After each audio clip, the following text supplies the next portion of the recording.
Hi, this is Amanda and this is the Lymph Info Show. Today we're going to be talking specifically about lymphedema because March is World Lymphedema Awareness Month, and specifically March the 6th is World Lymphedema Awareness Day.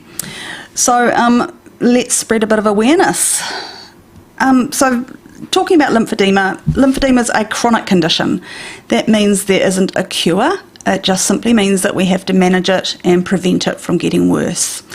And it is the result of either a dysfunctional or a damaged lymphatic system. And what happens is the fluid that the lymphatic system would normally remove accumulates in the tissues, and that can cause some real problems. The reason it causes problems is because that fluid is quite rich in protein. And so as that protein accumulates in the tissues, it can lay down extra tissue, it can lay down fibres, and it becomes what we call fibrotic or fibrosis. That then makes it even harder to remove into that stagnant fluid. It prevents nutrition coming into the tissues, and it limits the amount of oxygen that comes in as well.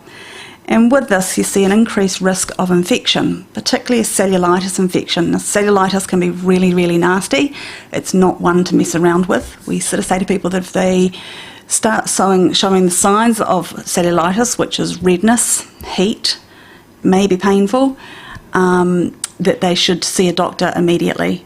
This isn't a wait till tomorrow or anything like that. It's a get to a doctor straight away. And it's simply a case of antibiotics. And then we can get on and work with it. Next to the risk of cellulitis, there's also risks of things like fungal infections that are the more opportunistic, if you like, infections that just take advantage of a weakened immune system. So that's something that we try to keep on top of, and it may take extra effort to keep it on top of than what it would with someone whose lymphatics are working properly. Something else we see, particularly in the legs, is an increased risk of ulcers and leg wounds that don't heal. And that's because we're not getting that oxygen, we're not getting that blood supply, and we're not getting that return of those, or the exit or the removal of those waste products either. And so the skin starts to break down. And ultimately, if the condition gets a lot worse, people can actually become immobile or disabled with it. They're not able to move as easily. The weight of it all becomes too much, and they can become sick with it, as I said, with risk of infection or ulcers. So there's two types of lymphedema. We're looking at primary lymphedema and secondary lymphedema. Now, primary is congenital. Now, congenital means you're born with it. Secondary means it comes about from some other cause. We would normally say an injury, but that has quite a broad definition, so we'll go over that a bit more soon. Some medications can also cause lymphedema. So if you're noticing swelling in any of your limbs, I suggest you talk to your doctor or your pharmacist and see if that's a potential side effect of the medication that you're on.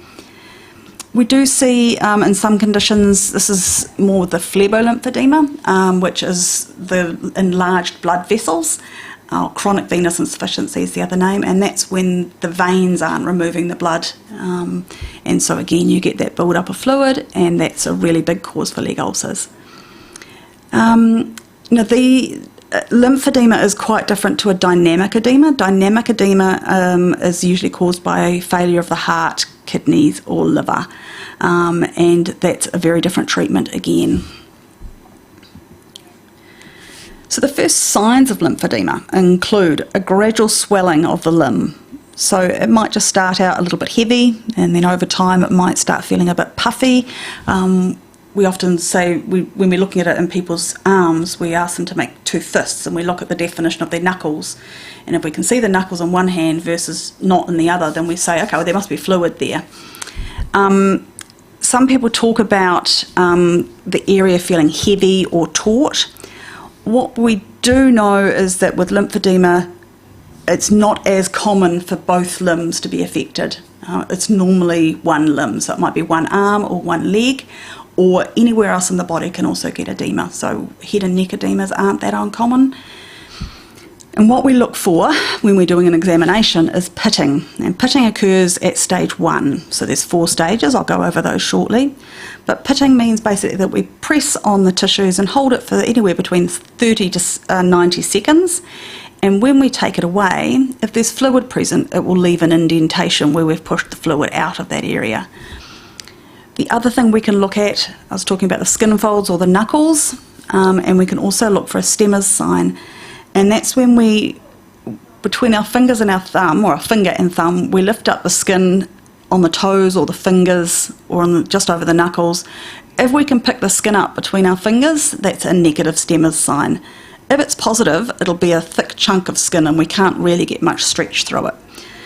And the more fibrotic it becomes, remember, as we build up that tissue, it will be harder to do that. So I talked about primary lymphedema being a congenital condition, so you're born with it. About 6% of the population will get it. In New Zealand, if you think about it, that's about 300,000 people.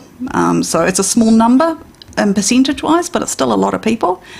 And it can be caused from a number of different things. So one might be not enough lymph vessels, the other might be too many lymph vessels, and they become rigid and the valves don't function properly. There's another one where lymph nodes or lymph vessels might be missing, so part of the lymphatic system is not there. And there's also the term where people have enlarged lymph vessels, so the vessels that join the lymph nodes together might be too big and they come a bit sort of flappy and they don't have enough squeeze and they can't push the fluid through because they're not strong enough, they're just too wide. Now, there's 2 types of primary lymphedema. The most common, which accounts for about 96% of primary lymphedemas, is spontaneous. And that means there's no genetic history. So there's no one else in the family that's got it, it just happens. And that can come on at birth, so a baby can be born with it, or they can develop it in childhood, or after 35, or before 35, those are the 4 categories. When we're seeing it sort of before 35, it might often be a response to a puberty change. There's often a trigger that sort of sets it off, and certainly that's also the case for after 35 as well. The other type of primary lymphedema is hereditary, and that accounts for about 4%. And that's when we know there's a genetic cause. There's a family history or there is a syndrome involved, which we can see that there is a trigger for that edema.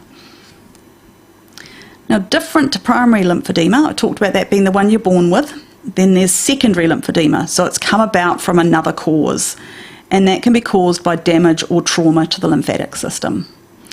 Now, globally, the biggest cause is a filariasis infection, and that tends to occur in developing countries where there's it's a parasitic worm that mosquitoes will bite you with, if you like, or will be introduced by a mosquito bite. So we see it a lot in third world countries, and of course these third world countries don't also have the care and the hospital treatment and the system that can help support them. And there's a lot of social problems that go along with that as well, especially if you're looking at populations that perhaps don't have a strong education, and then you start getting the witch doctors and the suspicions that come along with it. So socially it can be really hard for someone with a filariasis infection. In New Zealand, we tend to see it mostly following on from cancer surgery. So lymph node dissection, so if someone's having surgery for breast cancer, for instance, almost everyone will have what's called a sentinel node biopsy, which is where they inject a bit of dye from the tumour and it tracks along to the nearest lymph node, and that will light up and they'll remove that and test it for cancer. And often they'll have to take more than that if it's positive. So any level of lymph node dissection, whether it's just the one or a whole cluster, can increase the risk of developing lymphedema. It's also quite common following gynecological cancer procedures as well. Melanoma is another big trigger, but it doesn't have to be cancer. It can be, I know a friend of mine developed it following a motorbike accident where they tore all the skin off their leg. people have developed it following from hip replacements and things like that. So it's just a trauma to the lymphatic system.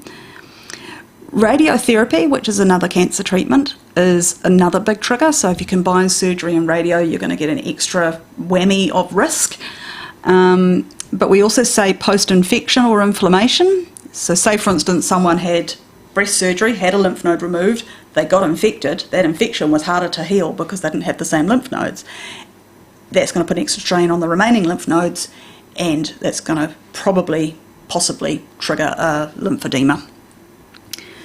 Another cause for secondary lymphedema is also malignant lymphedema, and that's when cancer is blocking the flow of lymph flow.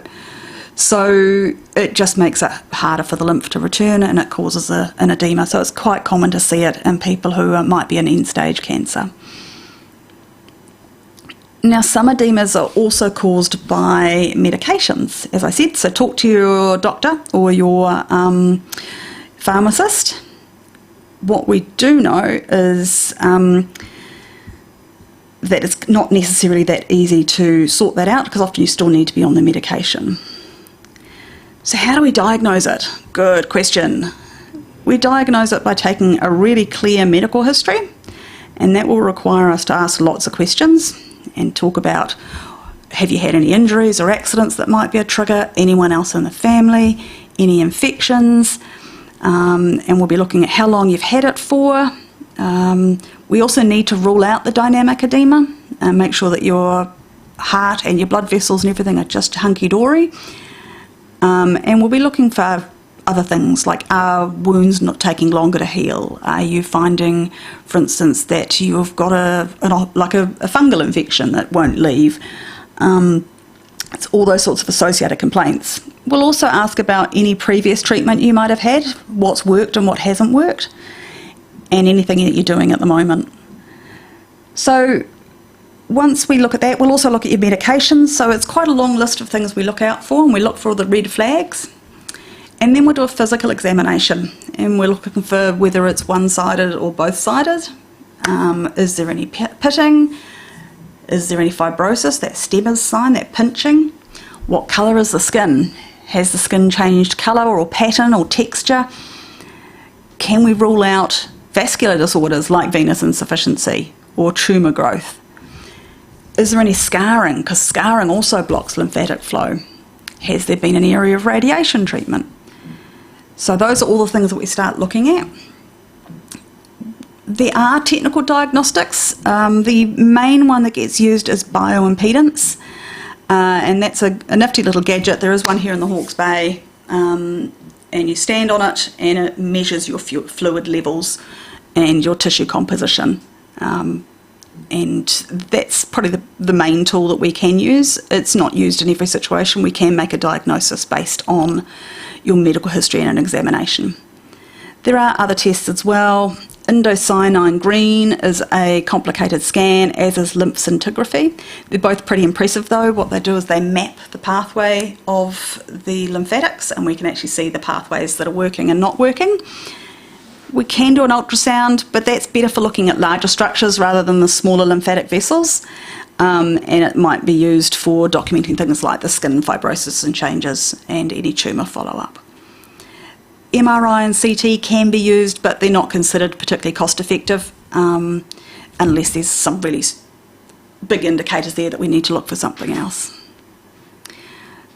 So I talked about the stages of lymphedema. So the first stage is stage 0, and that's subclinical is the fancy term, and that means they may have had some damage or they may be in trouble, but there's no sign of it. There's no symptoms, so it's working and it's trying to work and trying to process everything. Stage 1 is when it starts having a bit of a tanty and getting a bit tired, and it starts developing a few symptoms. Usually the area is soft. It mostly appears during the day and goes down overnight with elevation. So if you put your feet up, it'll go down. There will be pitting because that's a sign of fluid. And this is when treatment's most effective. If we can catch you at this stage, we can do a lot for you and make life really good. Stage 2's a bit harder. This is what's known as the spontaneously irreversible stage. and that's when the swelling doesn't reduce with elevation and rest. The skin can become hardened, so there's less pitting because it's more about the firmness of the tissue than the amount of fluid. And it's harder to treat. We can still work on it and we can still get results, but we prefer to catch you early. Stage 3 is far more complex. This is the lymphostatic elephantiasis, which is a very fancy term for severe lymphedema. And that's when there's excessive swelling and a lot of fibrotic tissue. The skin changes are really obvious, so they might have wart-like growths, or the change in the colours of the skin. We notice things like unable to get shoes to fit. Basically, this is when a person starts becoming quite disabled and have very high healing rates, very high risks of infection and very slow healing rates. So what can we do? Can we treat? Yes, we can. The treatment is called combined decongestive therapy, and that must be done by a qualified lymphedema therapist.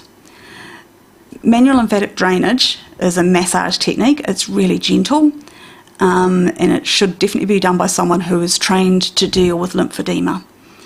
Compression therapy is really important. In the early stages of treatment, this might be multi-layered bandaging, and it's for 24 hours a day. And then when we get you down to what we call the maintenance phase, so we do reduction and then we get you down to maintenance. Maintenance, that will be a garment, and that's for daily wear, which you can take off at night. There are also night garments. There's all sorts of tools that we can do. Just got to talk to a therapist about it. Exercise is really important because you want to get that muscle pump working and pumping any lymphatics that you can. And skincare is also really important. Remember, I talked about that risk of infection. So any little cut, any little nick, any mosquito bite, really got to look after the skin, keep it moisturised. It's going to be under extra pressure being stretched. So keep a really good eye on that. One of the biggest problems that we can have is for patients getting treatment. There's a lot going on there that makes it difficult and why we really want to raise awareness. First of all, there's not a lot of funding in New Zealand. In fact, some DHBs around the country don't have a service at all. Certainly in the Hawke's Bay, we do have a physio at the hospital who works, I believe, part-time, but she is not well resourced. She doesn't get a lot of support in terms of funding, so a lot of treatment is self-funded, and that can be really difficult for a lot of people. And another problem we have is getting people to do the treatment, and so often there's a lot of resistance to the diagnosis. There's resistance to, how can I say this, often we'll see people, especially after a cancer diagnosis, and they've gotten past their cancer and they're so relieved to have gotten past their cancer, and then to get this chronic condition, absolutely furious, and that can almost be a, I don't want to deal with this, I'll come back to this later. And that does happen a lot, and we have to show understanding to that because it's a lot to take on board. And so it's our job to push a little bit, but not too hard, and to make sure that we can get people doing what they need to do. So there's compliance around wearing garments. Garments are definitely a lifestyle adjustment, but people who are used to wearing them love them.